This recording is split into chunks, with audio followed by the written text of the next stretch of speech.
Tahukah anda cara solat mazhab-mazhab kita ada satu yang berbeza, iaitu cara Maliki yang saya ikutilah daripada guru Syekh Sufi saya yang mazhab Maliki kerana dia bermula Islam dari Maghribi iaitu Utara Afrika yang mengamalkan Maliki. Dan kita tahu Syiah juga solat begini dengan tangan lurus. Jadi yang mana satu lebih tepat?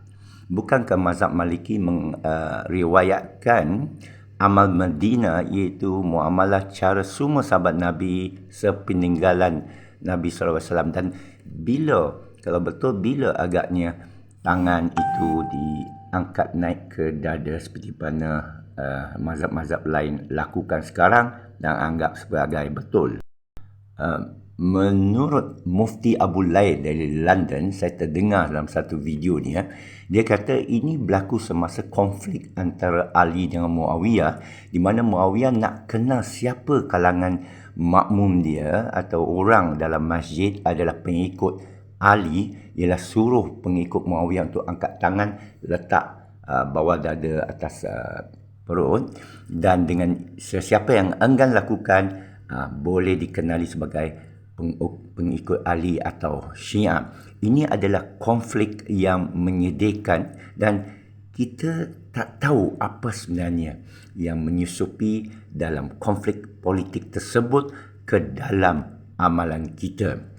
Sehingga ulama keliru dan sehingga ada yang keluarkan fatwa bahawa ijtihad Ali dan ijtihad Muawiyah dua-dua betul, supaya elak daripada persengketaan yang berterusan dengan keluarkan fatwa iaitu ijtihad sahabat kalau betul 2 pahala, kalau salah 1 pahala.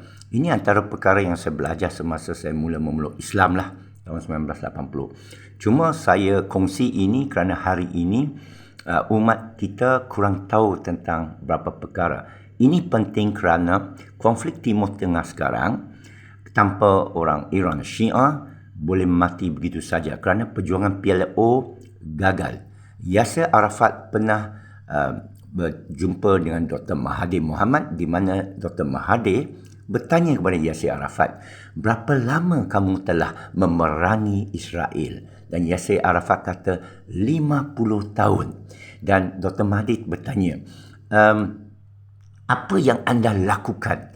Dan Yasser Arafat jawab, ketua pengasas PLO, Palestine Liberation Organization lah, siapa hidup dalam tahun 70-an 80-an tahun lah, sekarang diganti oleh Hamas, diganti oleh Palestinian Authority, tapi dulu Yasser Arafat hero, sekarang dia dah meninggal dunia.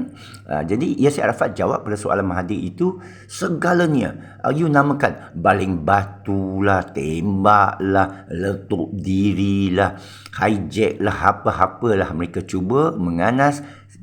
Dan Mahathir tanya apa hasilnya. Oh, kita semua gagal. Jadi Mahathir tanya seterusnya, untuk berapa tahun lagi anda akan memerangi Israel? Dia kata, mungkin saya dah tak ada, mungkin lagi 50 tahun. Dan Mahathir tanya, apakah taktik dan strategi anda akan berubah? Yasser terdiam.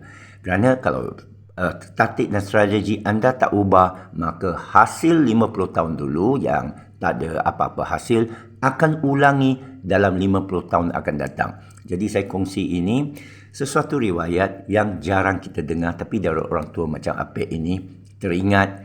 Semoga-moga dengan kisah ini kita dapat belajar sesuatu. Kita lihat konflik hari ini, Hamas tak dibantu oleh orang Sunni Mesir, tetapi terpaksa dibantu oleh Iran yang juga membantu Hezbollah di Lebanon dan juga membantu Houthi di Yemen dan diserang oleh Arab Saudi.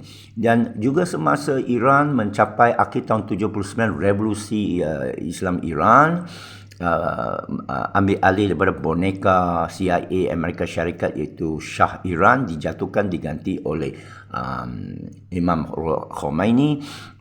Iran terus diperangi oleh Iraq yang Parliamentan Sunni, walaupun majoriti Iraq pun ada Syiah, kerana mereka bimbang revolusi Syiah ini akan merebak ke Iraq, lepas tu Lebanon, lepas tu Syria dan Saudi Arabia, dan akhirnya membebaskan Al-Quds Israel itu matlamat Syiah. Ya, dia serupa Taiwan nak ambil alih tanah besar China, tanah besar China nak ambil alih Taiwan. Ini sejarah. Kita mesti tahu Syiah pernah perintah dengan baik, ya. Dan banyak sengketa membunuh antara satu sama lain. Jadi Iraq pergi serang Iran memang mati berjuta. Dan Iraq masa itu Saddam Hussein disokong oleh Kuwait, disokong oleh Saudi Arabia, disokong oleh Amerika kerana nak matikan revolusi Islam Iran yang menggugat mereka lah.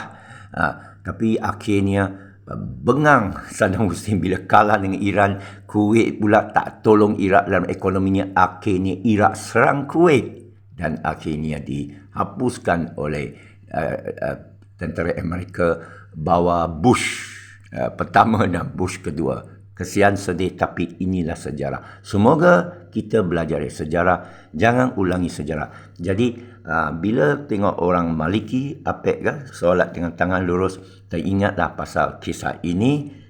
Moga-moga kita boleh fahami dan mendalami balik persoalan-persoalan ini yang sudah dilupa sejarah, ditutup oleh khalifah-khalifah kerana politik sampai sekarang. Siapa pejuang Islam sebenarnya? Mari kita fikirkan. Untuk disclaimer, saya bukan pro Syiah, saya bukan pro Sunni, saya bukan pro Wasabi.